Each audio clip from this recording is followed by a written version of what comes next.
Le millionnaire. Il voit son ex-femme enceinte travailler comme serveuse. Ce qui s'est passé ensuite a tout changé. Jules Dubois avait un stylo Montblanc en or massif suspendu en l'air. À 3 mm de la signature du contrat le plus lucratif de sa vie, lorsque le monde entier a arrêté de tourner. Il était assis à la table principale du Le Versailles, le restaurant le plus exclusif et élitiste de Neuilly-sur-Seine. Autour de lui, 3 barons de l'immobilier attendaient sa signature pour conclure un achat de 40 millions d'euros. Tout était parfait. Le costume bleu marine de Jules, impeccable, sur mesure, sans cravate, mais projetant le pouvoir absolu d'un homme de 32 ans qui avait conquis la capitale. Sa barbe courte et parfaitement taillée, sa posture dominante. Il était le roi du monde, un homme qui gagnait toujours, un homme qui avait surmonté la plus grande humiliation de sa vie, ou du moins c'est ce qu'il croyait. Son regard, froid et calculateur, dévia une seconde du papier sur la nappe blanche, et c'est là qu'il la vit. Le choc lui vola l'oxygène de ses poumons. Ce fut comme percuter un mur de béton à 200 km/h. À une quinzaine de mètres, dans la zone la moins éclairée de la salle, une femme nettoyait une table. Le contraste était violent, presque grotesque. Au milieu de la décoration élégante aux teintes dorées, de marbre et de cristallerie fine, la femme portait un uniforme de service de couleur orange fluo, bon marché et usé, avec des cols et des bords blancs. Elle détonnait complètement. Mais ce ne fut pas l'uniforme qui paralysa Jules. Ce fut elle, Élise, son ex-femme. Le stylo glissa des doigts de Jules et frappa la table en verre d'un bruit sec, tachant le document millionnaire d'une épaisse goutte d'encre noire. « Tout est en ordre, Jules ?» demanda l'un des promoteurs, le front plissé. Jules ne répondit pas, ne cligna pas des yeux, ne respira pas. Ses yeux sombres étaient fixés sur la femme au loin. Son esprit, habitué à traiter les chiffres et les stratégies en une fraction de seconde, s'effondra face à l'image irrationnelle qu'il avait devant lui. 9 mois auparavant, Élise Dubois, la femme qu'il aimait d'une dévotion aveugle, lui avait jeté les papiers du divorce au visage. Elle lui avait dit qu'elle en avait marre de lui, qu'elle avait trouvé quelqu'un de mieux, quelqu'un qui avait du temps pour elle, et elle était partie sans emporter un seul centime. Soi-disant pour vivre une romance de luxe en Europe avec un héritier européen, Jules avait passé près d'1 an à la haïr, à avaler le poison de la trahison, à noyer sa douleur dans le travail, jusqu'à devenir un magnat d'acier, froid et intouchable. Mais la femme à 15 mètres de là n'était pas à Paris, elle n'était pas couverte de bijoux ni vêtue de haute couture. Élise frottait le bois d'une table avec un torchon blanc de manière frénétique, erratique, comme si sa vie dépendait de l'élimination d'une tache de sauce. Ses cheveux châtain clair, qui tombaient autrefois en ondes parfaites, étaient maintenant tirés en une queue de cheval négligée. Sa peau claire était rougie. De grosses gouttes de sueur coulaient sur son front et son cou. Elle semblait décharnée, pâle, avec de profondes cernes violettes sous les yeux, le regard baissé, complètement brisé. Et puis Élise se tourna de profil pour atteindre l'autre extrémité de la table. Le cœur de Jules s'arrêta net. Sous cet uniforme orange étouffant et bon marché, le ventre d'Élise était énorme, rond, lourd et bas. Une grossesse très avancée, au moins 8 mois. Le cerveau de Jules fit le calcul mathématique à la vitesse d'un coup de fouet. 9 mois de divorce, 8 mois de grossesse. Non, murmura Jules, la voix rauque, à peine un froissement dans sa gorge. Monsieur Dubois, insista l'avocat de l'autre côté de la table, alarmé par la pâleur cadavérique qui avait recouvert le visage de l'entrepreneur. Jules se leva d'un coup. La lourde chaise en chêne grince violemment contre le sol en marbre, attirant les regards curieux de quelques tables voisines. Jules s'en fichait. Il se fichait du contrat, des 40 millions, de sa réputation. Tout le bruit du restaurant luxueux, le tintement des verres en cristal baccarat, les couverts en argent, les rires discrets de l'élite parisienne s'estompa, se transformant en un bourdonnement sourd. Il ne voyait qu'elle.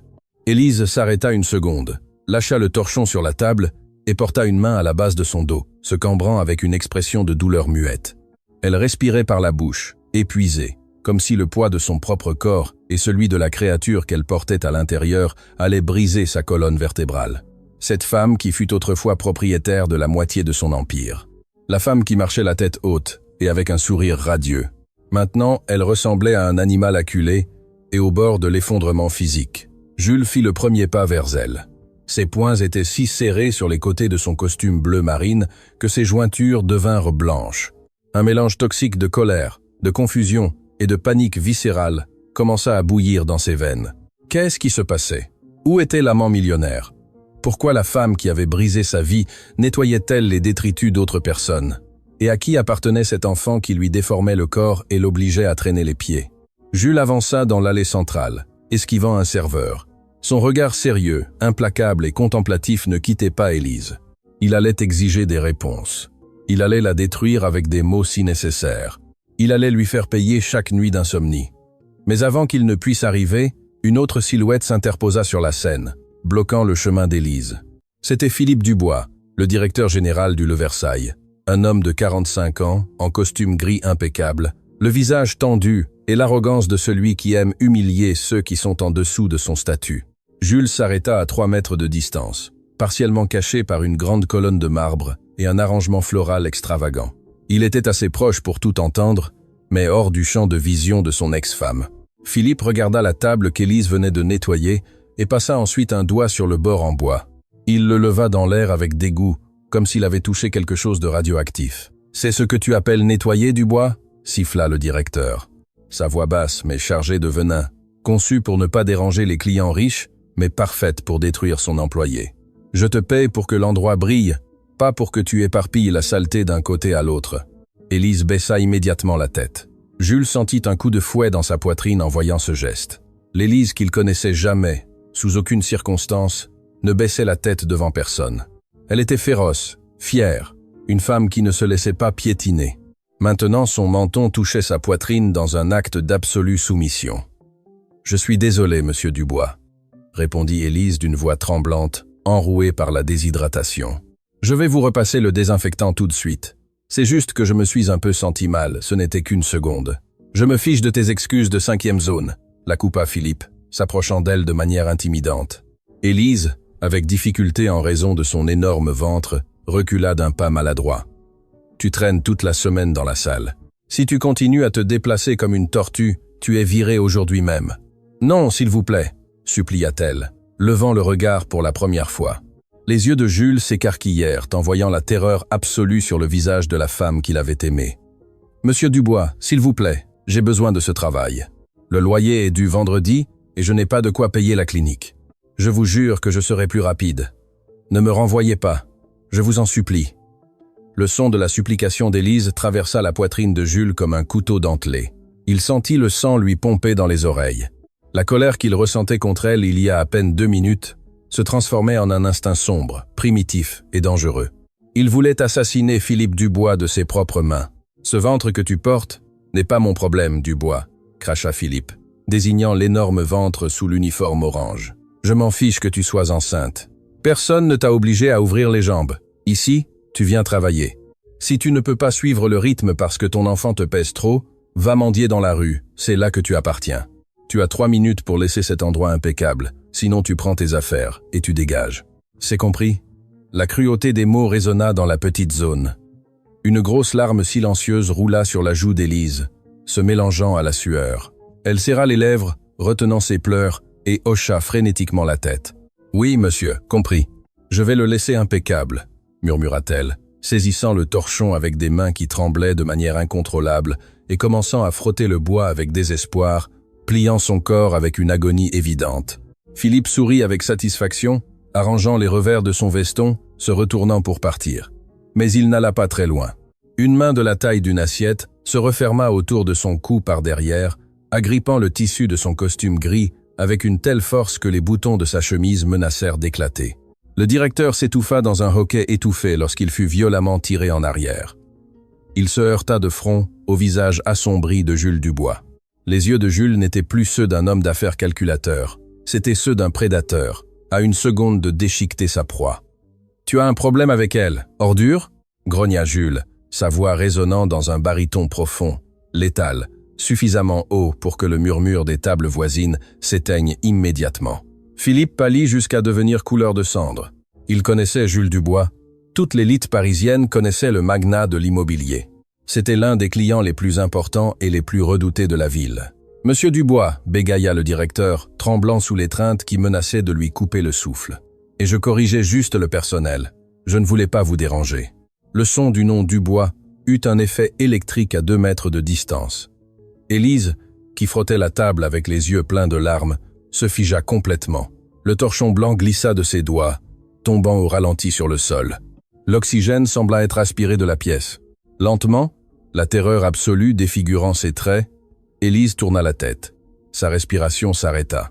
Ses mains s'agrippèrent instinctivement aux côtés de son ventre rebondi, comme si elle voulait protéger le bébé du regard qui approchait.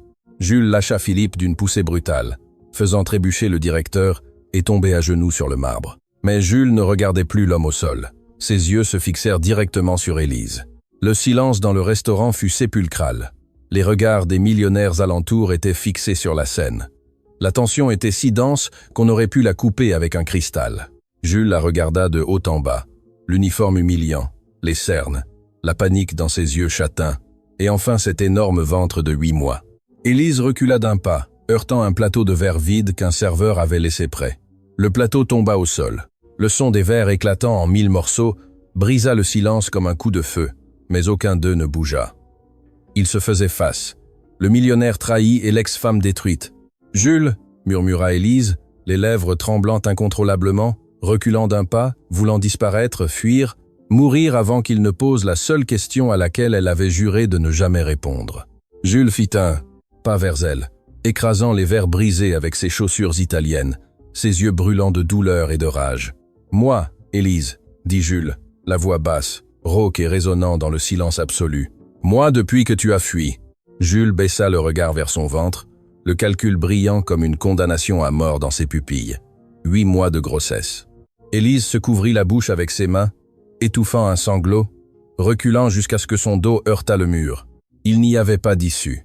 Le mur qu'elle avait construit pour le protéger de la vérité venait de s'effondrer sous ses yeux. Le silence au Versailles était absolu, épais, presque suffocant.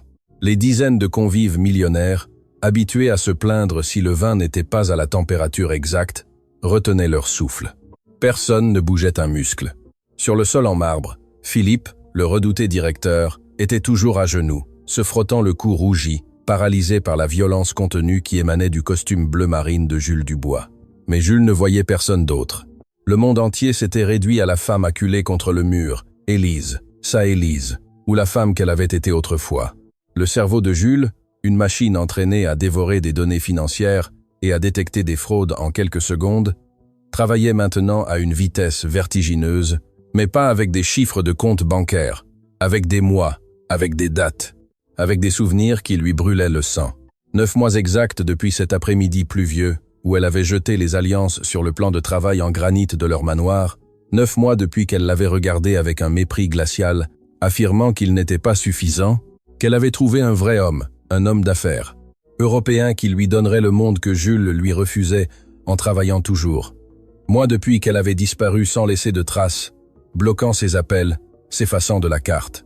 Et maintenant, devant lui, un ventre qui criait la vérité anatomique impossible à cacher. 8 mois. Le croisement des regards fut dévastateur.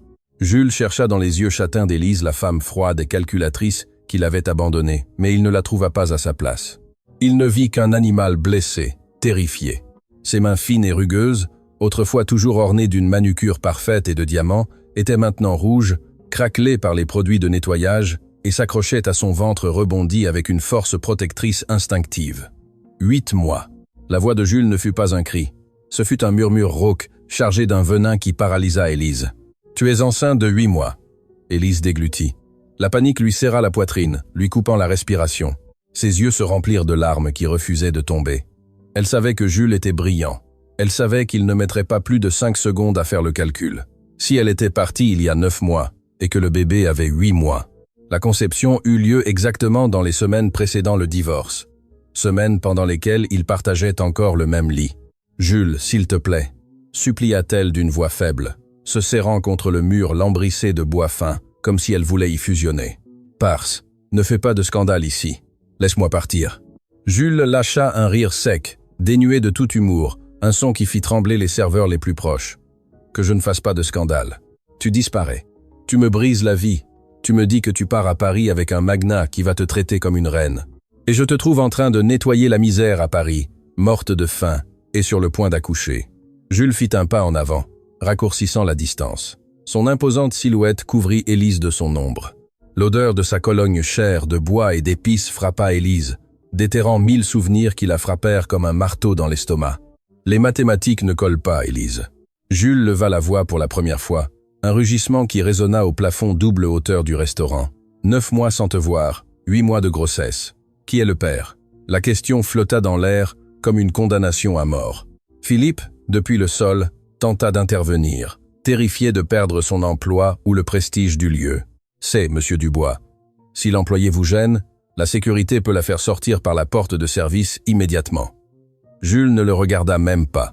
Il tourna la tête à peine d'1 millimètre. Ses yeux sombres distillent une furie homicide. Si tu rouvres la bouche pour l'appeler employé ou essayer de la toucher, je te jure par Dieu que j'achète ce restaurant aujourd'hui même juste pour avoir le plaisir de le détruire avec toi à l'intérieur. Tais-toi et ne bouge pas. Philippe pâlit et se recroquevilla, fermant la bouche hermétiquement. Élise profita de cette seconde de distraction. L'instinct de survie, ou plutôt l'instinct de protéger le secret qui lui avait coûté tout, la saisit. Elle ne pouvait pas le laisser poser des questions. Elle ne pouvait pas le laisser enquêter. Si Jules découvrait la vérité, les hommes qui l'avaient menacé iraient le chercher, le mettraient en prison ou pire.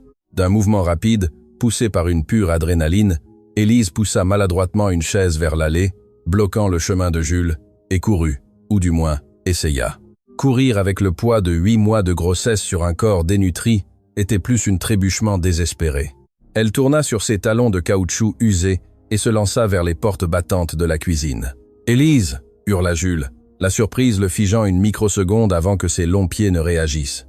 Elle poussa les portes métalliques de la cuisine à 2 mains.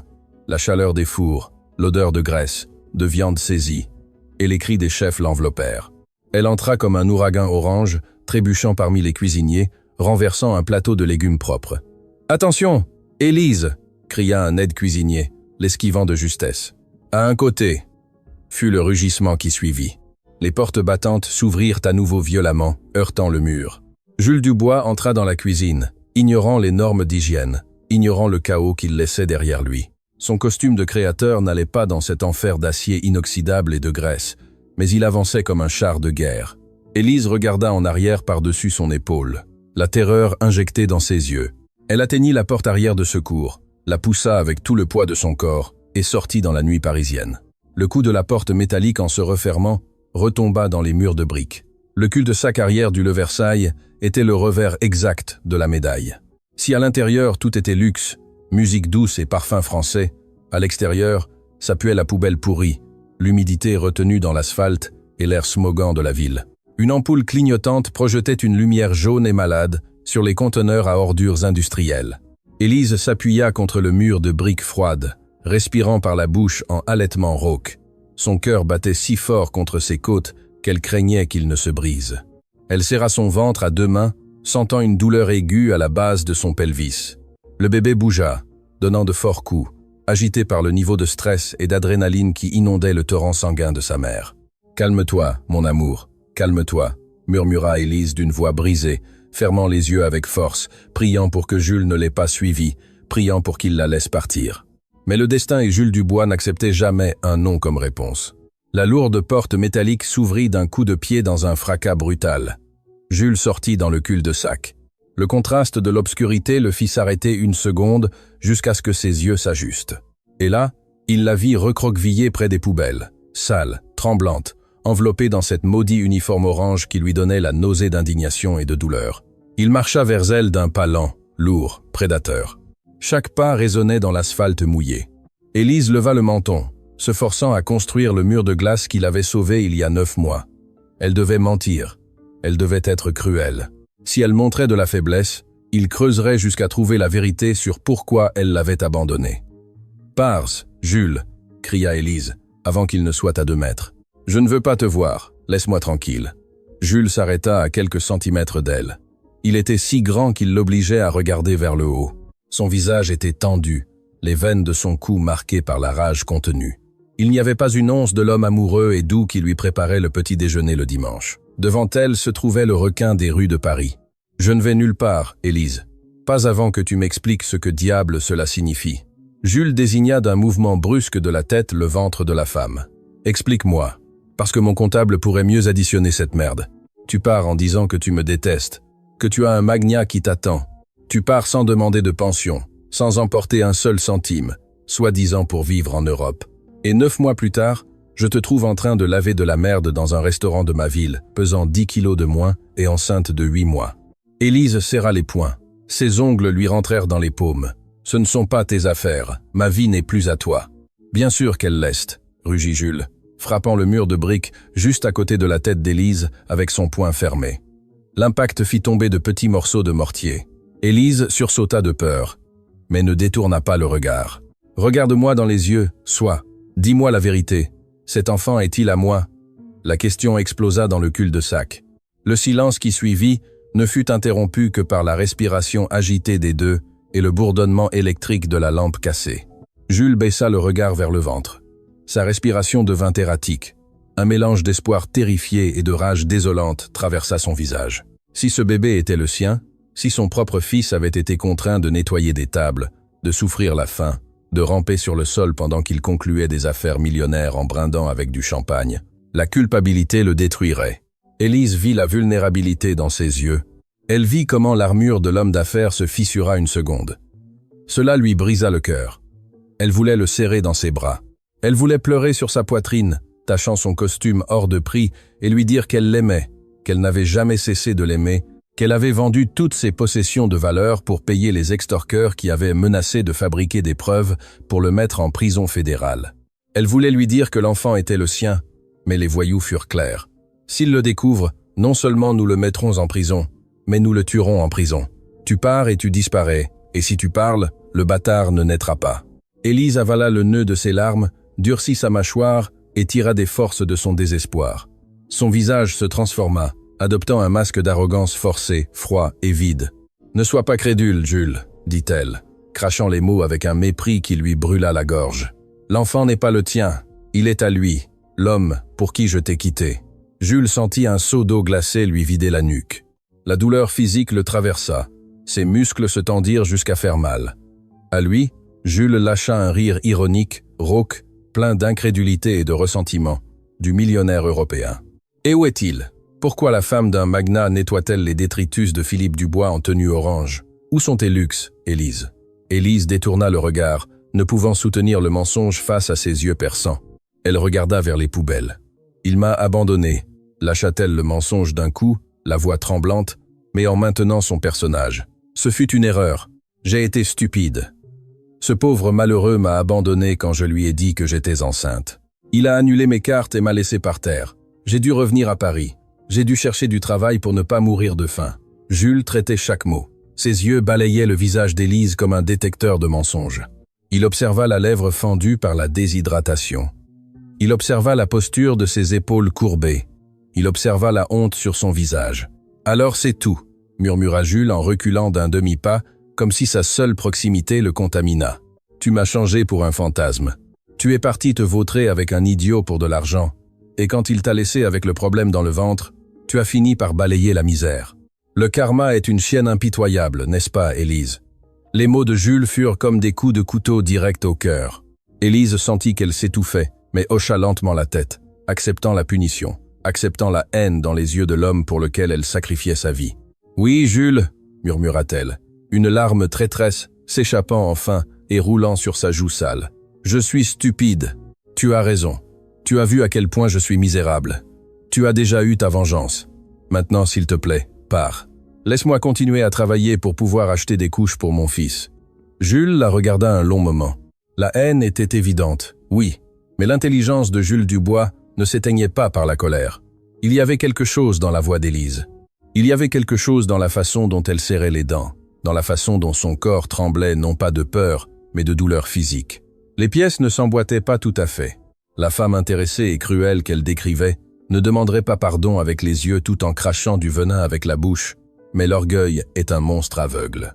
Jules redressa sa posture, ajusta les revers de son veston d'un geste calculateur, remettant l'armure inébranlable d'acier. Son visage devint un masque inexpressif, létal. « Tu me fais pitié, Élise, dit-il, sa voix froide comme la glace.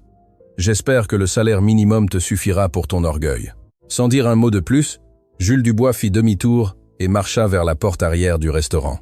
Il l'ouvrit avec force, entra dans la cuisine et laissa le métal se refermer derrière lui, laissant Élise seule dans l'obscurité du cul-de-sac. À l'instant où il disparut, les genoux d'Élise cédèrent. Elle s'effondra sur l'asphalte sale, tenant son ventre avec force, et éclata en sanglots d'une manière inconsolable, un pleur muet, déchirant, s'étouffant dans sa propre douleur au milieu des ordures. Elle avait sauvé Jules une fois de plus, mais à l'intérieur de Jules, il ne se dirigea pas vers la porte de sortie. Il marcha directement vers sa table. Il prit son téléphone et composa un numéro. Son instinct brûlait comme une alarme assourdissante.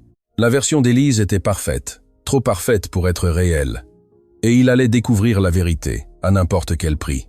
Jules Dubois franchit les portes battantes de la cuisine en sens inverse, laissant derrière lui l'enfer de chaleur et de poêle pour réintégrer l'air glacial et parfumé du Le Versailles. Son visage était un masque taillé dans du granit. Personne dans la salle à manger luxueuse n'osait le regarder directement dans les yeux. Mais tous ressentaient la vibration létale qui émanait de son costume bleu marine. À quelques mètres, près de la station de service, Philippe Dubois, le directeur général, se tenait debout, rigide comme un manche à balai, transpirant froid et passant un mouchoir de soie sur son front. Il tremblait. Il savait qu'il avait franchi une ligne qui pourrait lui coûter sa carrière. Jules ignora Philippe comme s'il était un cafard écrasé sur le marbre et marcha à grands pas décidés jusqu'à la table centrale. Les 3 promoteurs immobiliers, qui étaient pétrifiés depuis 10 minutes, se redressèrent immédiatement en le voyant arriver. L'avocat principal, un homme grisonnant en costume gris, esquissa un sourire nerveux et poussa le contrat taché d'encre noire vers le centre de la table de verre. « Jules, quel plaisir de vous revoir !» dit l'avocat, s'éclaircissant la gorge, faisant semblant que la scène de violence physique et d'humiliation publique qu'il venait de présencer n'avait jamais eu lieu. « Je suppose que ce fut un malentendu avec le personnel. Nous continuons. Voici le stylo. Il ne manque que votre signature pour conclure l'acquisition du Le Versailles, pour les 40 millions convenus. » Jules se tenait debout devant la chaise en chêne. Il ne prit pas le stylo Montblanc en or massif. Il ne baissa même pas le regard vers le papier. Ses yeux, sombres et tumultueux, parcoururent le plafond ostentatoire du restaurant, les lustres en cristal, les murs en acajou, et se fixèrent enfin sur la porte de service par laquelle Élise avait fui. Cette image ne le laissait pas respirer. Son ex-femme, la femme altière qui exigeait des roses de serre tous les vendredis, cachée parmi les poubelles d'un cul-de-sac, morte de peur, protégeant un ventre de 8 mois. Quelque chose n'allait pas horriblement dans toute cette équation. L'affaire est annulée, lâcha Jules. Sa voix fut basse, plate, coupant l'air comme une guillotine. Les 3 hommes à la table ouvrirent démesurément les yeux. L'avocat grisonnant se leva d'un bond, pâlissant. « Quoi, Jules ? Pardieu, nous négocions cela depuis 3 mois. Le prix est une aubaine. Le marché est à son plus haut. Vous ne pouvez pas reculer maintenant pour une altercation avec une serveuse. Nous vous accordons une réduction supplémentaire. Qu'en dites-vous ? 5% de moins pour le mauvais moment. » Jules posa les 2 mains sur la table de verre et pencha sa grande structure vers les promoteurs. La menace silencieuse dans sa posture fit reculer instinctivement les 3 hommes sur leurs chaises. « Vous ne m'écoutez pas, » dit Jules, prononçant chaque syllabe avec une lenteur effrayante. « Je ne veux pas du restaurant, je n'ai plus envie d'acheter le local commercial. » Il fit une pause, laissant la panique s'installer sur les visages des vendeurs avant de porter le coup final. « Je veux le bâtiment entier. » Le silence à la table fut absolu.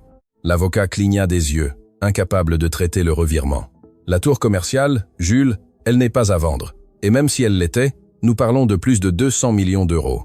Les propriétaires ne céderont pas l'immeuble principal. »« Tout a un prix, » rétorqua Jules en se redressant et en boutonnant son veston d'un mouvement sec. « Offrez-leur 250 millions. Argent comptant. Transfert immédiat en 24 heures. Concluez l'affaire aujourd'hui avant minuit. 250. C'est de la folie, Jules. Vous surpayez brutalement. Aucun analyste n'approuverait ce caprice. Pourquoi diable voulez-vous tout le bâtiment ? Jules tourna légèrement la tête et fixa son regard tueur directement sur Philippe Dubois, qui était pétrifié à distance, écoutant à moitié la conversation. Parce qu'en tant que propriétaire du restaurant, je ne suis qu'un simple investisseur. En tant que propriétaire du bâtiment, je suis Dieu. Sur ce bout de terre, Jules leva la voix suffisamment pour que le directeur l'entende. Et mon premier ordre divin sera que le Versailles a un nouveau propriétaire. Un nouveau contrat sera rédigé et la première clause non négociable exigera le licenciement immédiat de Philippe Dubois, sans indemnité, sans lettre de recommandation. Et s'il ose porter plainte, j'utiliserai tout mon cabinet d'avocats d'affaires pour m'assurer qu'il ne retrouve plus jamais de travail, même pas pour nettoyer les toilettes dans une station-service. J'ai été clair. L'avocat déglutit difficilement, hochant frénétiquement la tête, terrifié par la démonstration de pouvoir pur et déchaîné que Jules venait de déployer. « Soyez clair, Jules. Je rédigerai l'offre immédiatement. » Jules fit demi-tour et marcha vers la sortie principale du restaurant. En avançant entre les tables, il sortit son téléphone portable et composa le seul numéro qui importait pour lui à ce moment-là.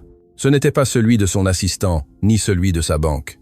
C'était celui de Dubois, son chef de la sécurité et enquêteur privé, un ancien des forces spéciales spécialisé en renseignement, qui pouvait retrouver un fantôme au fond de la mer s'il était bien payé. « Dubois », répondit-il à la deuxième sonnerie. « Monsieur Dubois, laissez tomber ce que vous êtes en train de faire. J'ai besoin que vous déployiez tous vos hommes maintenant, » ordonna Jules, poussant les lourdes portes vitrées du restaurant et sortant dans la chaude nuit parisienne. « Je veux un rapport complet sur Élise Dubois, votre ex-femme. »« Monsieur, je croyais que le sujet était clos il y a 9 mois quand elle est partie à Paris. »« Elle n'est jamais arrivée à Paris, Dubois. Je viens de la voir. Elle est ici, à Paris. Elle travaille au nettoyage et elle est enceinte de 8 mois. » Il y eut un silence tendu à l'autre bout du fil. Dubois, habitué aux situations extrêmes, sut immédiatement la gravité de l'affaire par le ton brisé de la voix de son patron. « Compris, monsieur. Quel périmètre je recherche ?»« Tout », grogna Jules en montant à l'arrière de son SUV blindé, pendant que son chauffeur fermait la porte. « Je veux ses comptes bancaires. Je veux des registres médicaux d'hôpitaux publics et privés. Je veux des vidéos de sécurité de distributeurs automatiques. Je veux savoir où elle dort, ce qu'elle mange, avec qui elle parle, et ce qu'elle a fait chaque maudit jour depuis qu'elle a franchi la porte de mon manoir il y a 9 mois. Je veux savoir qui est l'amant qui l'a soi-disant engrossé, ou s'il a jamais existé. Cela nécessite de pirater des systèmes fermés, chef. C'est cher, et ça prend du temps. »« Je m'en fiche du coup !» cria Jules en frappant le dossier du siège passager avec son poing fermé, faisant trembler l'intérieur du SUV. « Je te paie pour m'apporter des vérités, pas des excuses. Je veux qu'elle soit mise à nu sur papier et je veux ce maudit dossier sur mon bureau avant le lever du soleil. Si vous ne l'avez pas pour 6 heures du matin, vous êtes viré. Oui, monsieur. Au travail. » Jules coupa l'appel et jeta le téléphone contre le siège en cuir à côté de lui. Il se couvrit le visage avec les 2 mains, se frottant les yeux avec désespoir. L'image d'Élise dans le cul-de-sac, tremblante, humiliée, se frottant le ventre avec ses mains craquelées, se reproduisait dans son esprit comme un film d'horreur en boucle. « Tu me fais pitié », lui avait-il dit. Jules serra les dents jusqu'à ce que sa mâchoire lui fasse mal. Si l'enfant était de cette stupide millionnaire, il s'occuperait lui-même de les couler tous les deux. Mais si les chiffres collaient, si ce ventre de 8 mois était le résultat de leur dernière nuit ensemble, Jules sut à cet instant que le monde allait brûler. La découverte du gouffre. Il était 4h15 du matin. Le bureau principal de Dubois Immobilier, au 40e étage de l'une des plus hautes tours de Paris, était plongé dans la pénombre. Seule la lampe de bureau de Jules projetait un cône de lumière froide sur l'immense table en verre trempé. Derrière lui, les fenêtres du sol au plafond montraient la ville endormie. Un tapis de lumière orange et blanche qui semblait infini. Jules ne s'était pas enlevé son costume. Il marchait depuis des heures en cercle comme un lion en cage, buvant du café noir qui avait déjà un goût d'acide dans son estomac vide. Il ne pouvait pas fermer les yeux sans voir le regard terrifié d'Élise. Le bruit de la porte électronique qui s'ouvrait brisa le silence de l'aube. Dubois entra. Il portait une veste en cuir sombre et son visage buriné par des années dans l'armée paraissait inhabituellement pâle et tendu. Il tenait dans ses mains une épaisse enveloppe manille, boudinée, qui semblait peser 1 tonne. Jules s'arrêta net. Sa respiration s'accéléra. « Dis-moi que tu l'as, Dubois. » Dubois s'avança jusqu'au bureau et laissa tomber l'enveloppe sur le verre d'un bruit sec, lourd, définitif. Il ne regarda pas Jules dans les yeux. « Je l'ai, monsieur. Nous avons tout tracé. Nous avons croisé des données du SAT, des registres de la sécurité sociale, des caméras urbaines du C4 et piraté l'historique de ces cartes annulées. J'ai tout. » Jules s'approcha du bureau, sa main tremblant légèrement en s'approchant de l'enveloppe. « Qui est le type ?» demanda la voix rauque, refusant d'ouvrir le paquet. « Qui est l'Européen? Où est-il caché? Le lâche qui l'a laissé comme ça. » Dubois déglutit et croisa les mains derrière son dos en position de repos, adoptant un ton strictement professionnel pour amortir le coup. « Il n'y a pas d'Européen, monsieur Dubois. Il n'y a jamais eu de Magna. Nous avons consulté des bases de données migratoires et d'aériennes mondiales. Élise Dubois n'a pas quitté Paris au cours des 9 derniers mois. Elle n'a même pas mis les pieds dans un aéroport. L'histoire de l'amant millionnaire à Paris était un mensonge fabriqué. » Jules sentit l'air lui être arraché des poumons. Ses doigts effleurèrent le bord de l'enveloppe. Un mensonge, murmura-t-il, sentant un bourdonnement aigu dans ses oreilles. Alors, pourquoi m'a-t-elle quitté? Pourquoi est-elle partie de la maison en criant qu'elle me détestait? Ouvrez l'enveloppe, chef. Les réponses ne vont pas vous plaire. Jules déchira le papier manille avec violence. Une liasse de photographies, imprimées en couleur, et des dizaines de documents financiers tombèrent, éparpillés sur le verre éclairé. La première photographie frappa Jules directement au centre de la poitrine.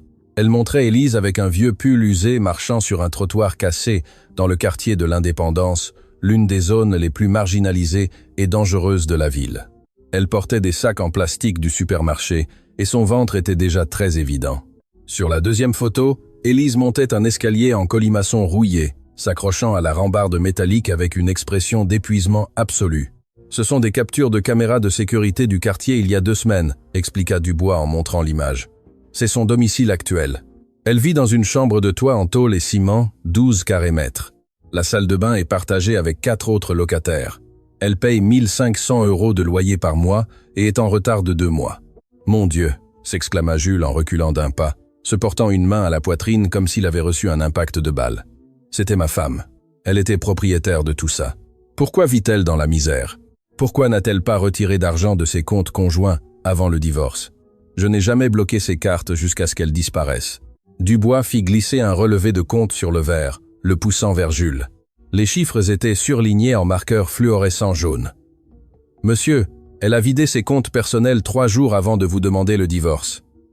Elle a vendu sa Mercedes. Elle a hypothéqué tous ses bijoux, y compris la bague de fiançailles de 5 carats que vous lui avez donnée. Elle s'est débarrassée de ses sacs de créateurs et de ses vêtements de marque dans des prêteurs sur gage en dessous de leur valeur réelle. Elle a réuni en moins de 72 heures près de 4 millions d'euros en espèces. Le cerveau de Jules s'effondra. Les mathématiques financières n'avaient aucun sens. 4 millions d'euros. Et elle vit dans une chambre de toit en tôle, morte de faim. C'est impossible. En quoi a-t-elle dépensé l'argent? Drogue, paris. Dubois secoua lentement la tête et la compassion dans ses yeux durs de militaire fut ce qui effraya véritablement Jules. Elle ne l'a pas dépensé, monsieur. Elle l'a transféré. Jusqu'au dernier centime. Dubois désigna une feuille de virement électronique cryptée que son équipe avait réussi à décrypter ce même matin. Il apparaît un dépôt unique de 9 millions d'euros sur un compte fantôme dans les îles Caïmans. Nous avons tracé le compte mère en utilisant des contacts de renseignements fédéraux. Ce compte offshore n'appartient à aucun amant, monsieur Dubois. Il appartient au prête-nom d'Arthur Dupont et de Philippe Martin.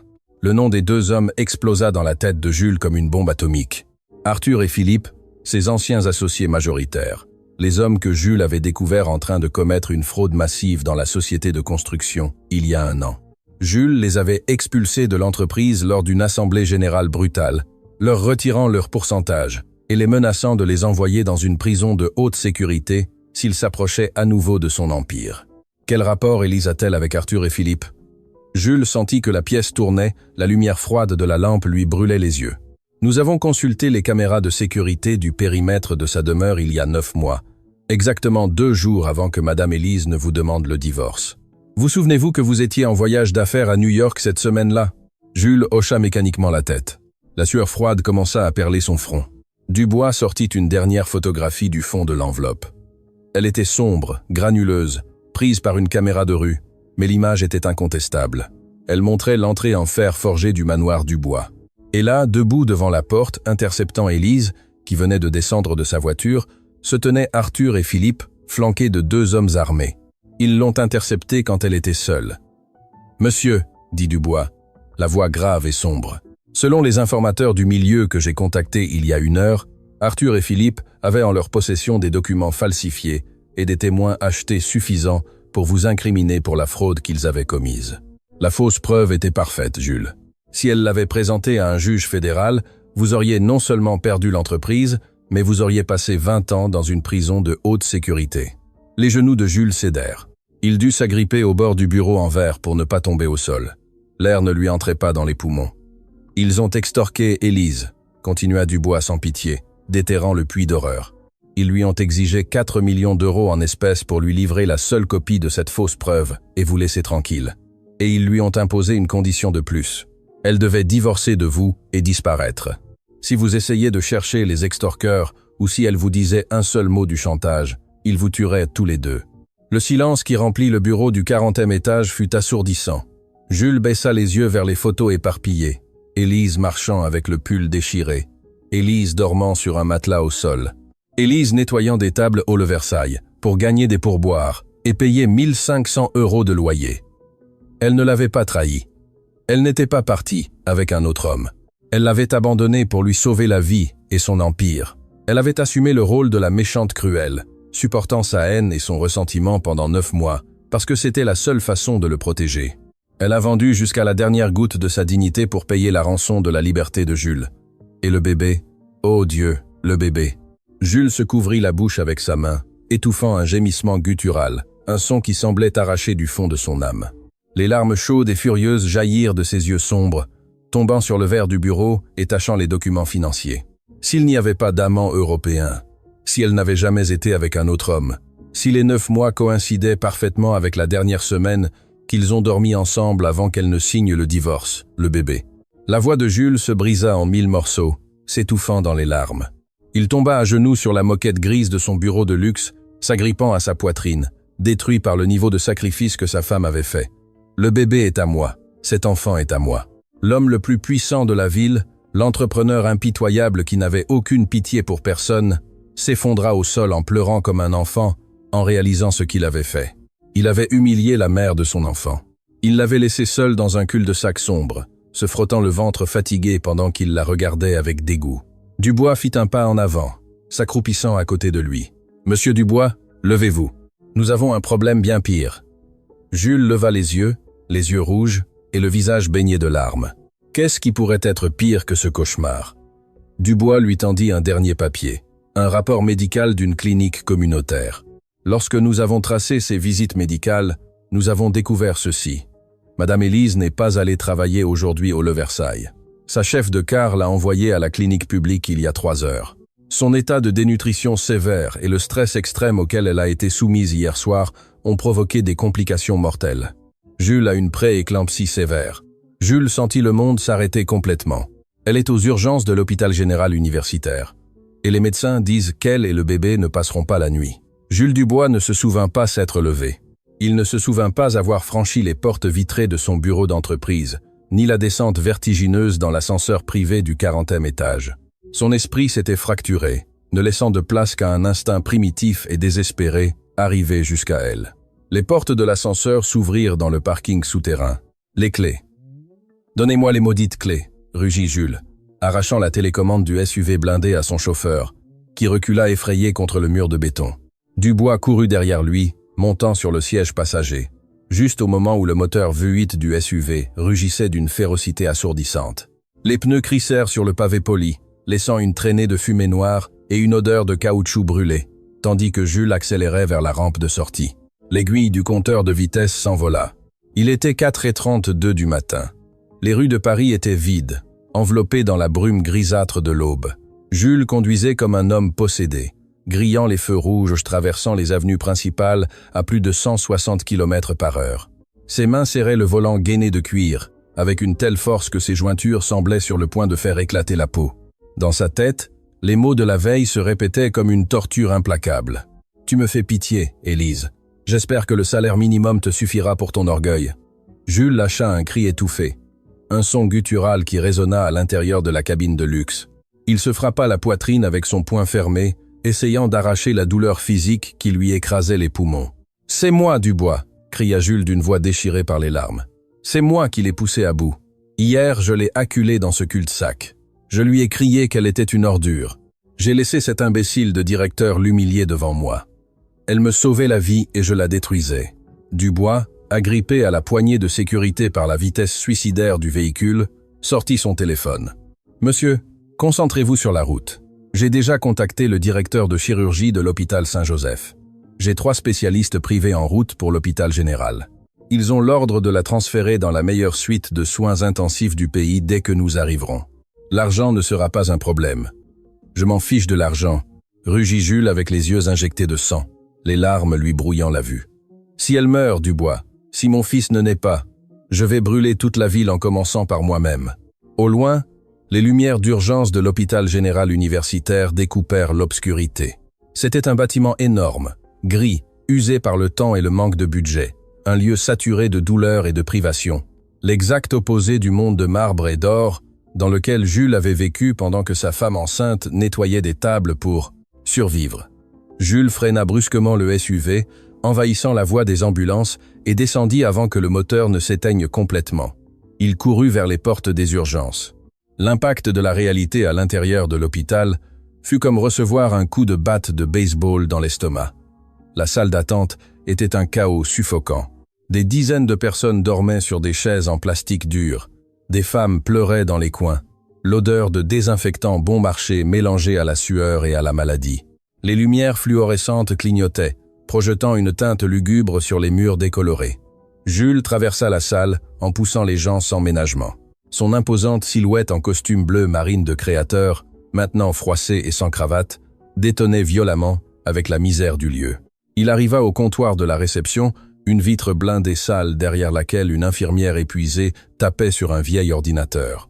Élise Dubois exigea Jules en tapant sur la vitre avec la paume de sa main ouverte. « Où est-elle ? Elle est entrée il y a 3 heures. » L'infirmière leva la tête, irritée. « Monsieur, gardez le silence. C'est un hôpital. Vous devez prendre un tour et attendre. Je ne vais pas attendre une maudite seconde. » Brama Jules, sa voix résonnant dans toute la salle d'urgence, faisant que les gardes de sécurité à la porte se mettent en alerte. « Je suis Jules Dubois. Je vais acheter tout cet hôpital, et vous virerez, vous et chaque maudit membre de la direction, si vous ne me dites pas dans quel lit est ma femme dans les 5 prochaines secondes. » Dubois arriva juste derrière, montrant son identité militaire et intervenant avant que les gardes ne sortent leur matraque. « C'est une urgence critique, mademoiselle. » Patiente avec prééclampsie sévère. « Élise Dubois, s'il vous plaît. » L'infirmière pâlit en entendant le ton des hommes et vérifia rapidement l'écran. Zone de choc au fond du couloir, en traversant les portes rouges. « Mais vous ne pouvez pas entrer là. C'est un accès restreint. » Jules n'attendit pas qu'elle termine sa phrase. Courut vers les doubles portes rouges, les poussant avec ses 2 bras. La zone de choc était un enfer de mouvement. Des machines bipant frénétiquement. Des infirmiers courant avec des poches de sérum. Des médecins criant des ordres. Et là, au lit numéro 4, séparé seulement par un rideau de tissu élimé, il la trouva. Le monde de Jules s'arrêta. L'oxygène quitta la pièce. Élise était allongée sur les draps blancs, pâle comme le marbre. Ses lèvres, autrefois pleines et roses, avaient maintenant une teinte bleutée et craquelée. Elle avait des tubes d'oxygène sur le nez et 3 voies intraveineuses plantées dans ses bras maigres et meurtris. Le dégoûtant uniforme orange de nettoyage avait été coupé avec des ciseaux pour lui placer les moniteurs, laissant apparaître son énorme ventre de 8 mois. Mais ce qui brisa définitivement l'âme de Jules ne furent pas les tubes ni les machines, ce furent ses mains. Les mains d'Élise, tombant inertes sur les côtés du lit, étaient couvertes de plaies, de coupures et de brûlures chimiques dues à l'utilisation d'eau de javel industrielle sans gants de protection.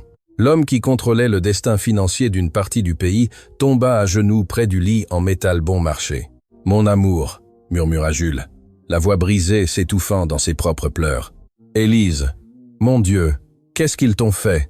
Qu'est-ce que j'ai laissé qu'ils te fassent ?» Il prit l'une de ses mains maltraitées, la rapprochant de ses lèvres et embrassant chaque cicatrice, chaque brûlure, baignant sa peau de larmes salées. « Pardonne-moi, pardonne-moi, ma vie, s'il te plaît, ne me quitte pas. Je t'en supplie, ne me quitte pas. » Les alarmes du moniteur cardiaque au-dessus du lit commencèrent à biper avec une cadence aiguë, rapide et terrifiante. La ligne verte montait et descendait erratiquement. « Monsieur, vous devez sortir d'ici maintenant !» cria un infirmier essayant d'écarter Jules du brancard. « Je ne la lâcherai pas !» rugit Jules, s'accrochant à la main de sa femme, comme s'il s'agissait d'un sauveteur au milieu de l'océan. Un jeune médecin à la blouse froissée, les yeux cernés et le visage endurci par 1000 batailles perdues aux urgences, se fraya un chemin en poussant parmi les rideaux. C'était le docteur. « Ramirez, chef de quart. Dégagez la zone. Préparez-moi 100 mg de labétalol intraveineux. La pression est déjà à 190/120, ordonna le médecin en vérifiant l'écran du moniteur avant de planter ses yeux furieux sur Jules. « Qui diable êtes-vous et que faites-vous dans ma zone de choc ? Sécurité. Sortez-le d'ici. » Dubois intercepta les gardes à l'entrée du rideau, formant un mur infranchissable avec son corps. Jules se leva lentement, sans lâcher la main d'Élise. Ses yeux sombres, inondés de larmes, reflétait la férocité d'un lion blessé. « Je suis Jules Dubois, c'est ma femme, et c'est mon fils qui est dans son ventre. Le docteur. » Ramirez s'arrêta net. Regarda le costume à milliers de dollars de Jules, regarda sa montre suisse, et ensuite la patiente dénutrie, sale et détruite, qui portait un uniforme de concierge bon marché. L'indignation traversa le visage du médecin comme un éclair. « Les mari !» Le docteur lâcha un rire amer et dédaigneux, s'avançant d'un pas vers Jules jusqu'à être à quelques centimètres de son visage. Il ne se souciait ni de l'argent ni de l'aura de pouvoir du magnat.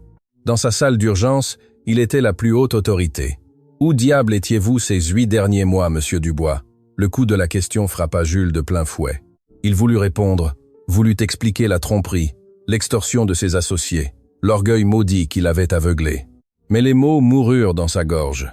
Tout sonnait comme des excuses vides face au corps agonisant de sa femme. « J'ai été un imbécile », réussit à articuler Jules d'une voix brisée par le repentir absolu. « J'ai été un aveugle, mais je suis là. J'ai les 3 meilleurs spécialistes de l'hôpital Saint-Joseph qui attendent dehors. J'exige qu'on la transfère immédiatement. J'ai déjà ordonné un hélicoptère médical. Je l'emmène en soins intensifs privés. » Le docteur. Ramirez secoua la tête, son expression devenant sombre, presque funeste. « Gardez votre portefeuille, monsieur Dubois. Vous ne pouvez la transférer nulle part. Si je la bouge de ce lit, si je la monte dans une ambulance ou un hélicoptère, votre femme entrera en arrêt cardiaque avant d'arriver au parking, et le bébé s'étouffera en quelques minutes. Vous restez ici. » Jules sentit son sang se glacer dans ses veines. La panique, brute et suffocante, le paralysa complètement. « Qu'est-ce qu'elle a ?» murmura Jules, la terreur défigurant ses traits.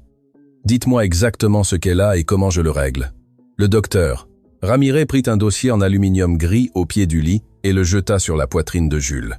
Jules l'attrapa par instinct. « Lisez-le vous-même. Puisque vous semblez avoir des réponses pour tout, » cracha le médecin en ajustant le masque à oxygène d'Élise. « Ce n'est pas seulement de la pré-éclampsie, Dubois.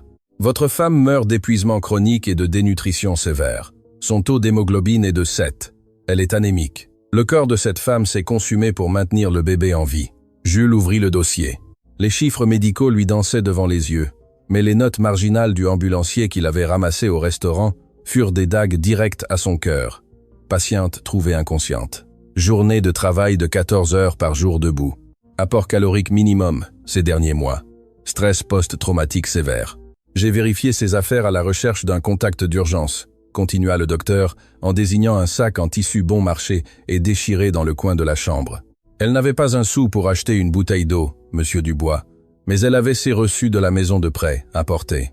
Elle a hypothéqué jusqu'à ses chaussures pour payer les consultations d'une clinique de quartier, s'assurant que le bébé reçoive les vitamines qu'elle ne consommait pas. Jules marcha maladroitement vers la chaise en plastique, prit le vieux sac en tissu d'Élise et l'ouvrit avec des mains tremblantes. À l'intérieur, pas de maquillage de créateur ni de carte dorée. Il y avait un pull rapiécé, un Tupperware vide avec des restes de riz blanc, 3 reçus de prêt, apportés froissés et dans une pochette en plastique protectrice, parfaitement soignée, contrairement au reste de ses affaires, une échographie en noir et blanc. Jules sortit l'image. C'était un profil parfait, le petit nez, le front, le miracle de la vie se frayant un chemin au milieu de l'enfer qu'elle avait supporté en solitaire. Sur le bord inférieur, avec l'écriture cursive d'Élise, il y avait une phrase écrite à l'encre bleue « Pour que ton papa soit en sécurité, mon amour ». Le pleur de Jules éclata de façon incontrôlable, brisant toute façade d'homme dur qui lui restait. Il tomba sur le lit, serrant le ventre rebondi d'Élise, tachant le drap blanc de ses larmes d'agonie. « Réveille-toi, s'il te plaît, Élise, réveille-toi » criait Jules, caressant le visage froid de sa femme. « Je sais tout maintenant. Je sais ce que tu as fait pour moi. Je sais que tu as vendu ta vie pour me sauver de ces maudits. Ne meurs pas, par Dieu. Ne me laisse pas cet empire vide sans toi. » Le docteur. Ramirez l'observa, la colère s'effaçant lentement devant la crudité de la douleur du magnat, comprenant que l'histoire derrière cette tragédie était bien plus sombre que le simple abandon. « Monsieur Dubois, » dit le médecin, sa voix baissant de ton, adoptant une urgence clinique et froide. La pression sanguine ne cède pas. Les reins d'Élise commencent à défaillir à cause de la pré-éclampsie. Jules leva le visage avec les yeux gonflés. « Qu'est-ce que cela signifie ?» Le docteur regarda les moniteurs, puis regarda le ventre d'Élise. Cela signifie que le corps de votre femme ne peut plus supporter la grossesse. Le stress extrême qu'elle a subi hier soir a été le déclencheur final. Le placenta se détache. Le son aigu et continu du moniteur fœtal commença à sonner dans la petite pièce, remplissant l'espace de l'avertissement d'une mort imminente. Le rythme cardiaque du bébé chutait drastiquement. « Code rouge dans la salle 4 !» cria le docteur. Ramiré vers le couloir, sa voix coupant l'air avec l'autorité de la panique contrôlée. « Arrêtez le bloc opératoire 2, appelez la néonatologie immédiatement. » Les portes battantes éclatèrent. 4 infirmiers entrèrent en courant, déverrouillant les freins du brancard d'Élise. « Où l'emmenez-vous » Jules s'interposa, terrifié, refusant de lâcher sa main. « Au bloc opératoire, Dubois !» lui cria le médecin, le poussant sur le côté. « Nous devons sortir cet enfant dans les 10 prochaines minutes, sinon tous les deux vont mourir sur ce brancard. » Rapide, poussé. Jules courut à côté du brancard dans le long couloir éclairé par les lumières fluorescentes blanches. Les roues crissèrent sur le sol, en linoléum. Élise était toujours inconsciente, sa tête se balançant avec le mouvement, sa respiration superficielle et irrégulière. « Je t'aime. Je t'aime de toute ma vie. Tiens bon, mon amour », lui murmurait Jules à l'oreille, courant à ses côtés jusqu'à ce qu'ils arrivent aux lourdes portes métalliques du bloc opératoire. « Jusqu'ici, monsieur Dubois. » Un garde de sécurité robuste lui ferma le passage avec ses 2 bras. Les doubles portes se fermèrent brusquement. À travers le petit verre de la porte, Jules vit le brancard d'Élise disparaître sous les puissantes lumières du bloc opératoire. Il resta là, debout dans le couloir vide, les mains tachées de la sueur froide de sa femme, l'échographie de son fils froissée dans son poing et son âme accrochée à un fil. L'homme qui croyait tout contrôler hier ne pouvait aujourd'hui que supplier le destin à genoux de lui donner une chance de se racheter. Le couloir devant les blocs opératoires était un tunnel sans fin de lumière blanche, de froid et d'aseptisme. Jules Dubois, l'homme qui faisait trembler les conseils d'administration les plus impitoyables du pays, était assis par terre sur le linoléum, le dos appuyé contre le mur, regardant fixement ses propres mains. Elles étaient tachées de sang, le sang d'Élise. L'horloge accrochée au-dessus des doubles portes métalliques indiquait 5h47 du matin. Il y avait eu 1h15 d'agonie pure. Chaque seconde où la lumière rouge de la chirurgie en cours restait allumée, il sentait qu'une presse hydraulique lui écrasait les côtes. Dubois, debout stoïquement à quelques mètres de là, gardait la garde, rejetant les appels urgents de l'entreprise. Rien n'importait. L'empire immobilier de Jules pouvait brûler jusqu'aux fondations à cet instant précis, et cela ne lui importerait absolument pas. Le silence sépulcral du couloir fut déchiré par le bruit de pas précipités et la respiration agitée de quelqu'un qui courait. Les portes du fond s'ouvrirent brusquement. Une femme robuste d'une 50aine d'années franchit le seuil. Elle portait ses vêtements de rue mal mis sur son uniforme du Le Versailles. Son visage était baigné de sueur et de larmes.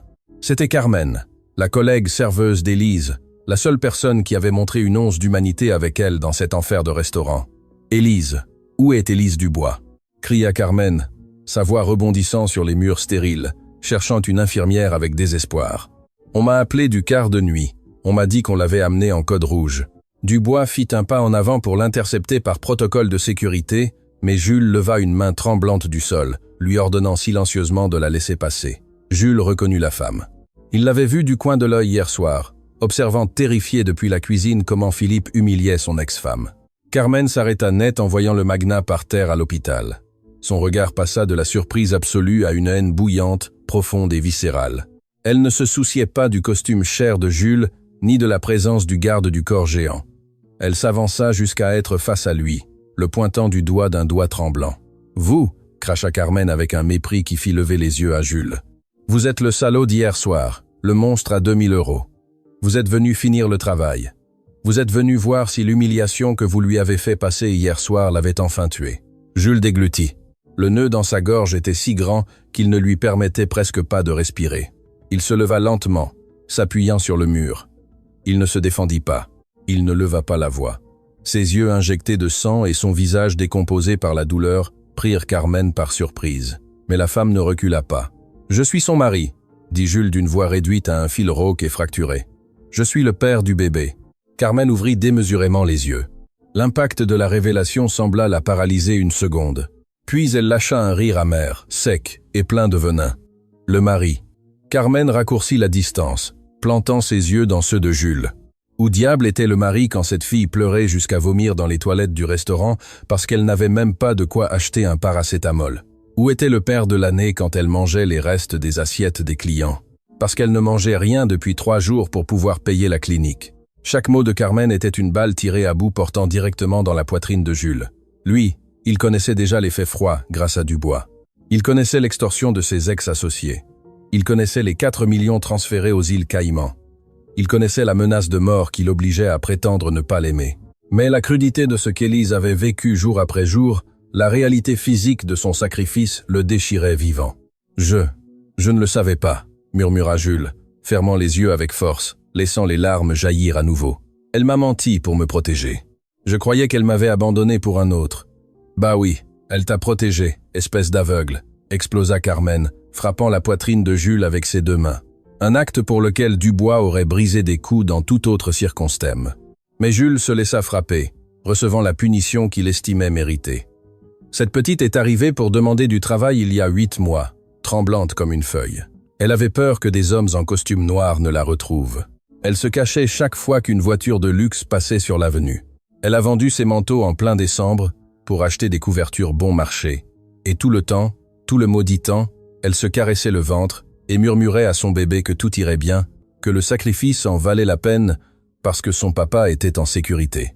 Jules couvrit son visage avec ses mains, sanglotant sans contrôle, ses épaules tremblant violemment. « Je lui ai prêté de l'argent pour les billets de bus », continua Carmen, sa propre voix se brisant en sanglots. « Je la suppliais de se reposer, de ne pas porter les plateaux lourds, mais elle disait qu'elle ne pouvait pas, que si elle était virée de cette chambre de toit, le bébé naîtrait dans la rue. Et hier, quand vous êtes apparu, j'ai vu son âme tomber par terre. Vous étiez le héros de ces histoires, l'homme pour qui elle se laissait mourir de faim. Et elle vous a regardé avec dégoût.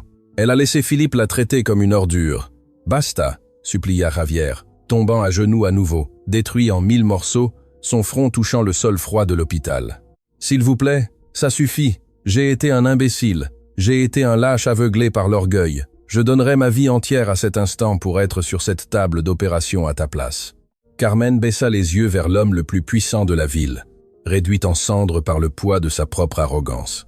La colère de la femme se transforma lentement en une profonde pitié. Elle s'agenouilla à moitié et lui posa une main sur l'épaule. « Eh bien, demandez à Dieu qu'elle soit plus forte que votre orgueil, » murmura Carmen avec dureté. « Car hier soir, après que vous soyez parti, je l'ai trouvée étendue dans le cul-de-sac des poubelles. Elle perdait du sang. Elle m'a dit qu'elle ne pouvait plus. Au moins, il me déteste déjà suffisamment pour ne plus jamais me chercher. Il est en sécurité. » Le son métallique des doubles portes qui s'ouvraient interrompit la sentence. La lumière rouge de chirurgie s'éteignit. Jules se releva du sol comme un ressort, s'essuyant le visage couvert de larmes, sa respiration complètement arrêtée. Le docteur Ramirez sortit du bloc opératoire. Sa blouse verte était tachée de sang sombre. Il enleva son masque chirurgical, révélant un visage émacié par l'épuisement, baigné de sueur. Il soupira profondément et regarda Jules. « Docteur !» Jules put à peine prononcer le mot, la terreur absolue lui glaçant le sang. Le médecin hocha lentement la tête. « Nous l'avons perdu 2 fois sur la table. Nous avons dû utiliser le défibrillateur. » Le docteur fit une pause, mesurant ses mots face au Magna, au bord de l'effondrement. « Mais votre femme a l'instinct de survie d'un animal sauvage défendant sa progéniture. Elle a survécu à la césarienne d'urgence, et nous avons réussi à arrêter l'hémorragie interne. » Jules lâcha un cri étouffé, s'appuyant contre le mur, sentant son âme lui revenir dans le corps. Carmen se couvrit la bouche, éclatant en larmes de soulagement. « Et mon fils ?» demanda Jules, le cœur battant à 1000 à l'heure. « Le bébé est vivant. »« C'est un garçon » répondit le docteur, esquissant un très léger sourire compatissant. Prématuré, de faible poids et avec de graves difficultés respiratoires. On vient de l'intuber et de le transférer à l'unité de soins intensifs néonatales en couveuse. La bataille ne fait que commencer pour lui, mais il respire, monsieur Dubois. Votre femme, contre toute attente médicale et humaine, a réussi à le maintenir en vie assez longtemps. Je veux la voir. J'ai besoin de la voir maintenant, exigea Jules, la désespération lui insufflant une nouvelle énergie. Elle est dans la salle de réveil post-opératoire. Elle récupère à peine de l'anesthésie, avertit le docteur. Elle est extrêmement faible. Une forte émotion ou un pic de stress maintenant pourrait provoquer un infarctus. Entrez seul, et pour l'amour de Dieu, essayez de ne pas la perturber. Jules hocha frénétiquement la tête, laissa Carmen pleurant, serrée dans les bras de Dubois, poussa doucement les portes du couloir stérilisé et marcha vers la chambre du fond. Il allait récupérer sa famille. La chambre de réveil était dans la pénombre. Le seul son était le bip rythmique constant et miraculeux du moniteur cardiaque. Ça sentait l'iode, le désinfectant fort et les draps fraîchement lavés. Jules s'arrêta sur le seuil, sentant l'air s'épaissir. Élise était dans le lit du centre. Elle ressemblait à une poupée de porcelaine brisée. Sa peau avait une pâleur translucide. Ses cheveux étaient collés à son front par la sueur froide et ses bras, couverts d'échymoses dues aux perfusions intraveineuses de la transfusion sanguine, reposaient inertes sur les couvertures blanches. L'immense bombement de son ventre avait disparu, laissant une surface plate bandée qui témoignait de la brutalité de l'intervention qu'elle venait de subir. Jules avança à pas lents, terrifié à l'idée que le bruit de ses chaussures puisse briser la fragile bulle de vie qui maintenait sa femme en vie. Il s'arrêta à côté de la rambarde métallique du lit. Il observa le visage qu'il avait aimé chaque jour de sa vie d'adulte. Le visage qu'il avait haï pendant 9 mois à cause d'un mensonge fabriqué pour lui sauver la vie. Le niveau de dévotion que cette femme lui avait montré était quelque chose qu'il, avec tout son pouvoir et son argent, ne pourrait jamais payer, pas même en 1000 vies. Lentement, comme si ses paupières pesaient des tonnes de plomb, Élise commença à réagir. Ses cils tremblèrent, ses yeux châtains s'ouvrirent, désorientés, embués par les narcotiques, cherchant à faire la mise au point sur le plafond gris de la chambre. Son regard baissa lentement et se heurta à la silhouette en costume bleu marine debout à côté de son lit. Le corps entier d'Élise se tendit brusquement.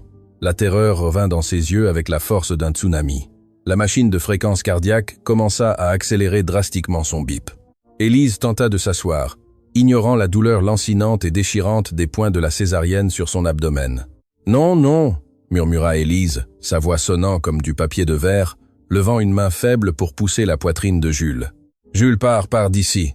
Calme-toi, mon amour, calme-toi, ne bouge pas. » Jules la tint par les épaules avec une extrême délicatesse, la forçant doucement à se recoucher sur les oreillers. « Tu ne comprends pas !» sanglota Élise, respirant à bout de souffle, des larmes de pure panique débordant de ses joues pâles. « Ils vont te voir. S'ils savent que tu es avec moi, s'ils suspectent que tu as découvert quelque chose, ils te mettront en prison. Ils ont des preuves, Jules. Ils vont te détruire. Ils vont te tuer. S'il te plaît, va-t'en. Fais comme si je n'existais pas. Haïs-moi mes parts. » Le niveau de sacrifice le détruisit. Même maintenant, fraîchement opéré, ayant été à 1 minute de la mort, son seul instinct, sa seule pensée, était de le protéger lui. Le magnat immobilier, l'homme qui ne baissait le regard devant personne dans le pays, tomba lourdement à genoux sur le sol de la chambre. Le bruit du coup résonna dans les 4 murs. Jules entrelaqua ses mains propres et grandes avec les mains petites, craquelées et meurtries de sa femme. Il s'accrocha à elle et posa son front contre la rambarde métallique du lit, se rendant complètement. « C'est fini, Élise, » dit Jules, levant le visage baigné de larmes, sa voix ferme, mais chargée d'une dévotion absolue. Le moniteur cardiaque stabilisa brusquement son rythme, comme si le cœur d'elle avait raté un battement. « Quoi ? Balbutia-t-elle sans pouvoir y croire. « Je sais tout, » répéta Jules, serrant ses mains et embrassant ses jointures blessées. « Je connais les noms. Arthur Dupont, Philippe Martin, je connais le comte, dans les îles Caïmans, et je connais les voyous qui t'ont intercepté à la porte du manoir. Je sais que tu as vendu tes bagues, tes vêtements, tout ton monde, pour leur payer la rançon de ma liberté. Je sais que tu m'as laissé en sachant que je te détesterais juste pour me sauver la vie. » L'impact des mots de Jules brisa le dernier mur de résistance d'Élise. Le masque glacé qu'elle avait porté pendant 9 mois d'agonie et d'humiliation s'effondra complètement. Un gémissement primitif chargé de douleur, de solitude et de soulagement s'échappa de sa gorge. « J'avais tellement peur, Jules !» pleura Élise, serrant la main de son mari de toutes ses forces. « Chaque jour, je croyais qu'ils allaient te faire du mal. Quand tu m'as crié dessus hier soir dans le cul-de-sac, j'ai cru que je t'avais perdu pour toujours. Tu ne m'as jamais perdu. » Jules se leva du sol, s'asseyant sur le bord du lit, et entoura soigneusement les épaules d'Élise, l'attirant vers sa poitrine. Il la serra dans ses bras comme si elle était le cristal le plus fragile de l'univers. « Je ne t'ai jamais cessé de t'aimer, pas une seule seconde, même quand l'orgueil m'aveuglait. Pardonne-moi d'avoir douté de toi. Pardonne-moi de ne pas avoir vu que l'amour de ma vie s'immolait pour moi. Pardonne-moi de t'avoir laissé tomber dans cette misère. » Élise enfonça son visage dans la chemise tachée et froissée de Jules, respirant l'odeur familière de sa Cologne, se sentant en sécurité pour la première fois depuis près d'1 an. Ils pleurèrent ensemble, accrochés l'un à l'autre au milieu de cette chambre d'hôpital lugubre, purgant le venin de la séparation. Après quelques minutes, Élise se sépara légèrement, les yeux injectés de panique soudaine. Ses mains volèrent instinctivement à son ventre plat. Le bébé haleta-t-elle terrifiée. « Jules, mon bébé, je ne le sens pas. Dis-moi que je ne l'ai pas perdu. Il est vivant. » Jules lui sourit à travers ses larmes, caressant les cheveux transpirants de sa femme, la regardant avec la plus grande adoration qu'un homme puisse professer. « Notre fils est vivant, mon amour. C'est un guerrier comme sa mère.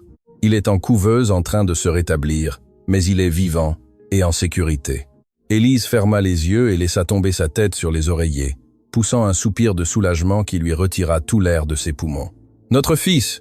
murmura-t-elle avec un sourire épuisé dessinant son visage émacié. Jules la regarda en silence pendant quelques secondes. L'amour et la culpabilité tourbillonnaient en lui, mais furent rapidement remplacés par une énergie différente, plus sombre, plus froide. Les hommes qui lui avaient fait cela à sa femme, les lâches qu'il avait forcés à nettoyer des ordures enceintes de 8 mois sous menace de mort, allaient payer de leur sang. Il ne s'agissait plus d'affaires d'entreprise, c'était une guerre personnelle. Et Jules Dubois allait utiliser tout le poids de son empire pour les effacer de la surface de la terre. « Tu vas te reposer maintenant », lui murmura Jules en embrassant son front. « Tu vas te rétablir pour notre fils. Je te promets par ma propre vie que personne dans ce maudit monde ne te touchera plus jamais. » La peur s'est terminée aujourd'hui. Élise ouvrit les yeux, remarquant l'éclair tueur dans les pupilles de son mari. Elle connaissait Jules. Elle savait que l'homme d'acier était sur le point de déployer son vrai pouvoir. « Jules, qu'est-ce que tu vas faire ?» Jules se leva, ajustant son costume abîmé, adoptant une posture qui projetait un pouvoir inébranlable, sombre et létal. « Arthur et Philippe croient qu'ils m'ont volé mon empire en faisant chanter ma femme, » répondit Jules, sa voix résonnant dans la pièce vide comme une condamnation à mort. « Je vais leur montrer ce qui arrive quand on réveille le vrai propriétaire de l'enfer. À partir d'aujourd'hui, c'est moi qui dicte les règles, et je ne leur laisserai même pas les cendres. » Le réveil de la bête. Jules Dubois sortit de la chambre de réveil, le visage transformé. La vulnérabilité et les larmes des dernières minutes s'étaient évaporées, laissant place à une froideur chirurgicale. Ses pas résonnaient dans le couloir comme des coups de marteau. Dubois, qui l'attendait dehors, se redressa immédiatement en remarquant l'aura de mort qui émanait de son chef. « Dubois », dit Jules sans s'arrêter, « je veux que les hommes de l'équipe d'assaut se positionnent. Nous ne collectons plus d'informations, nous exécutons. Monsieur Arthur et Philippe sont en réunion privée au club des industriels pour célébrer la clôture du trimestre, informa Dubois, suivant le pas rapide du magnat. Ils croient que vous êtes toujours enfoncé dans votre bureau ou dans votre restaurant de luxe? Ils n'ont aucune idée que nous avons retrouvé Madame Élise. Jules s'arrêta devant une grande fenêtre donnant sur la ville. Le soleil commençait à percer derrière les montagnes de Paris, teintant le ciel d'un rouge violent. Ils croient qu'ils m'ont acculé avec leurs fausses preuves, murmura Jules, sa voix baissant vers un registre létal. Ils ne savent pas qu'hier soir j'ai acheté le bâtiment du Le Versailles. Ils ne savent pas que j'ai le dossier complet de leur fraude originale que ma femme a payé pour cacher. Et le plus important, ils ne savent pas qu'ils viennent de transformer un homme d'affaires en un boucher. Il sortit son téléphone et composa un numéro de haute priorité. Procureur, c'est Jules Dubois. Oui, le même. J'ai un paquet de preuves impliquant le blanchiment d'argent, l'extorsion aggravée et tentative de meurtre. Je veux les mandats d'arrêt prêts d'ici 1 heure. Peu m'importe qui vous devez réveiller. Si le juge ne signe pas, j'achèterai moi-même le tribunal. Jules retourna à l'entrée de l'unité néonatale avant de partir. À travers le verre, il vit la petite couveuse où son fils, un minuscule être connecté à des câbles, luttait pour chaque bouffée d'air. L'enfant avait les mêmes traits forts de son père et la résistance inébranlable de sa mère.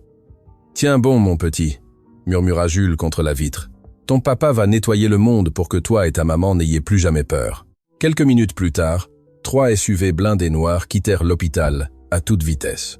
Jules était sur la banquette arrière, consultant une tablette avec les derniers mouvements bancaires de ses ennemis.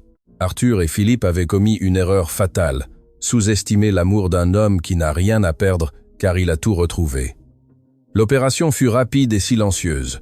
Alors que le soleil finissait de se lever, les SUV de Dubois et 2 voitures de la police fédérale interceptèrent les ex-associés dans le parking privé du club. Arthur, gros et arrogant, laissa tomber son verre de whisky en voyant Jules descendre du véhicule. Philippe tenta de courir, mais Dubois le plaqua au sol avant qu'il ne fasse 3 pas. Jules s'approcha d'Arthur, qui tremblait comme une feuille. « Jules, c'est un malentendu. »« Nous pouvons négocier, » bégaya Arthur. Jules ne dit pas un mot, lui décocha un coup sec dans l'estomac qui le laissa sans souffle et se pencha sur lui, lui chuchotant à l'oreille. « Élise Dubois vous envoie ses salutations de l'hôpital. Elle a survécu et maintenant vous allez souhaiter ne jamais être né. Vous n'irez pas dans une cellule de luxe, Arthur. Vous irez dans la zone générale où les prisonniers savent très bien ce qui arrive à ceux qui touchent une femme enceinte. Pendant que la police les emmenait menottés, Jules vit leurs empires de papier s'effondrer. Il avait récupéré les preuves. Il avait détruit ses ennemis et pour la première fois depuis 9 mois, il pouvait respirer sans sentir de cendres dans ses poumons. Le prix de la rédemption, 3 mois plus tard. Le manoir Dubois à Neuilly-sur-Seine n'était plus le mausolée froid et silencieux d'avant. Le jardin était plein de fleurs fraîches et l'air vibrait d'une nouvelle énergie. Sur la terrasse, sous l'ombre d'un grand chêne, Élise était assise dans un fauteuil à bascule en osier. Elle portait une robe en soie blanche qui mettait en valeur sa beauté retrouvée, bien que ses mains conservent encore de petites cicatrices, des marques qu'elle refusait d'effacer avec un laser, car elle disait qu'elle était une survivante. Dans ses bras dormait Jules Junior. Le bébé, qui avait passé 6 semaines en couveuse, était maintenant fort et en bonne santé, avec des joues roses qui étaient le centre de l'univers de ses parents. Jules sortit sur la terrasse en retirant sa veste de costume, s'approcha par derrière et embrassa le sommet de la tête de sa femme. Puis il caressa avec son index la petite main du bébé. « Comment vont mes trésors ?» demanda Jules. Sa voix remplie d'une tendresse que personne dans le monde des affaires ne croirait possible. « Nous allons bien, Jules », répondit Élise en lui dédiant un sourire radieux. « Carmen a appelé tout à l'heure. Elle dit que la rénovation du nouveau restaurant se passe à merveille. Les employés n'arrivent pas à croire qu'ils sont maintenant associés de l'entreprise. » Jules s'assit à ses côtés après la tempête. Sa première action fut de fermer le Versailles. Licencier Philippe avec une plainte qui le laissa à la rue et rouvrir l'endroit sous le nom Le Miracle d'Élise, lui confiant la gestion et une partie des actions à Carmen et aux anciens collègues de sa femme qui l'avaient aidée quand elle n'avait rien. « C'est le moins que je puisse faire », dit Jules en prenant la main d'Élise. « Mais rien de tout cela ne compense ce que tu as vécu. Parfois je me réveille la nuit et je te vois encore dans ce cul-de-sac orange. » Élise posa une main sur sa joue, arrêtant ses mots. « Cet uniforme orange est resté dans le passé, Jules. Ce fut le prix que j'ai payé pour que nous soyons ici aujourd'hui.